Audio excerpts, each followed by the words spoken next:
আসসালামু আলাইকুম। Hello everyone, welcome back to my channel. আজকে আপনাদের জন্য দারুণ মজার চিলি চিকেন তৈরির রেসিপি নিয়ে হাজির হয়ে গেলাম। এভাবে খুব সহজেই আপনারা চিলি চিকেন তৈরি করে নিতে পারবেন, খেতেও অনেক বেশি সুস্বাদু হবে। চলুন দেরি না করে আমরা এর মূল রেসিপিটা একবার দেখে নিই। এখানে প্রথমেই আমি উপকরণগুলোকে একবার দেখিয়ে দিচ্ছি। এখানে আমি মুরগির মাংস ছোট ছোট টুকরো করে কেটে নিয়েছি।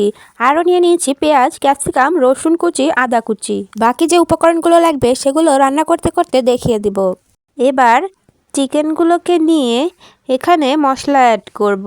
প্রথমে দিয়ে দিচ্ছি 1 চা চামচ পরিমাণ রসুন বাটা, 1/2 চা চামচ পরিমাণ আদা বাটা, 1/2 চা চামচ পরিমাণ গোলমরিচের গুঁড়া, 1/2 চা চামচের থেকে একটু বেশি পরিমাণ লবণ। তারপর দিয়ে দিচ্ছি 1/2 চা চামচ পরিমাণ ধনিয়ার গুঁড়া। তারপর এটাকে খুব ভালোভাবে মিশিয়ে নিচ্ছি। মিশিয়ে নেওয়ার পর এখানে 1/4 কাপ পরিমাণ চালের গুঁড়া দিয়ে খুব ভালোভাবে মিশিয়ে নিচ্ছি। এবার এগুলোকে ভেজে নেব। এর জন্য চুলায় একটা প্যান বসিয়ে দিয়ে তাতে একটু বেশি করে তেল দিয়ে গরম করে নিয়েছি। এবার ম্যারিনেট করা চিকেনগুলোকে দিয়ে ভেজে নেব। চুলার আঁচটাকে কিন্তু লো রাখা যাবে না, লোয়ের চেয়ে কিছুটা বেশি রেখে এগুলোকে ভেজে নিতে হবে। তারপর এগুলো ভাজা হয়ে গেলে আমি এগুলোকে উঠিয়ে নেব। এবার একই কড়াইতেই এই রান্নাটা করে নেব, শুধু তেলটাকে কমিয়ে নিয়েছি।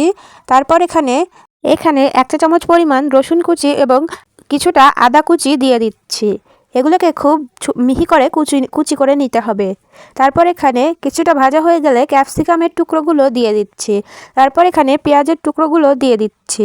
একইভাবে কিন্তু আমরা ক্যাপসিকাম কেটে নিয়েছি এবং পেঁয়াজগুলোকেও ছাড়িয়ে নিয়েছি। এবার এখানে 2 টেবিল চামচ পরিমাণ টমেটো সস দিয়ে দেব। তারপর দিয়ে দেব 2 চা চামচ পরিমাণ সয়া সস। তারপরে দিয়ে দেব 1 চা চামচ পরিমাণ হোয়াইট ভিনেগার।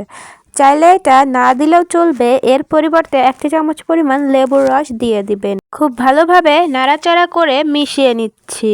তারপর এখানে 1/2 চা চামচ পরিমাণ লবণ দিয়ে দিচ্ছি, 1/2 চা চামচ পরিমাণ গোলমরিচের গুঁড়া দিয়ে দিচ্ছি। তারপর আবারও খুব ভালোভাবে নেড়ে চেড়ে মিশিয়ে দিচ্ছি। কিছুক্ষণ রান্না করার পর এখানে আগে থেকে ভেজে রাখা মুরগির মাংসটাকেও দিয়ে দিচ্ছি।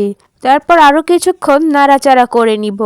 এবার এখানে 1 কাপ পরিমাণ পানি দিয়ে দিব।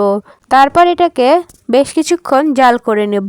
জাল করে নেওয়া হয়ে আসলে এবার এখানে আমি 1 টেবিল চামচ পরিমাণ কর্নফ্লাওয়ার অল্প পরিমাণে পানি দিয়ে মিশিয়ে নিয়েছি, সেটাকে এখানে দিয়ে দেব।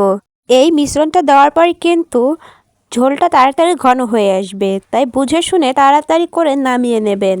এই মিশ্রণটা দেওয়ার চেষ্টা করবেন, তাহলে চিলি চিকেনের যেই ঝোলটা থাকবে সেটা কিছুটা ঘন হয়ে আসবে, খেতে অনেক বেশি সুস্বাদু হবে। আশা করব আজকের এই রেসিপিটি আপনাদের ভালো লাগবে। ভালো লাগলে অবশ্যই আমার চ্যানেলের পাশেই থাকবেন। সবাই অনেক ভালো থাকবেন, সুস্থ থাকবেন, আমাদের জন্য দোয়া করবেন। আজকের মতো এখানেই বিদায় নিয়ে নিচ্ছি। আসসালামু আলাইকুম, আল্লাহ হাফেজ।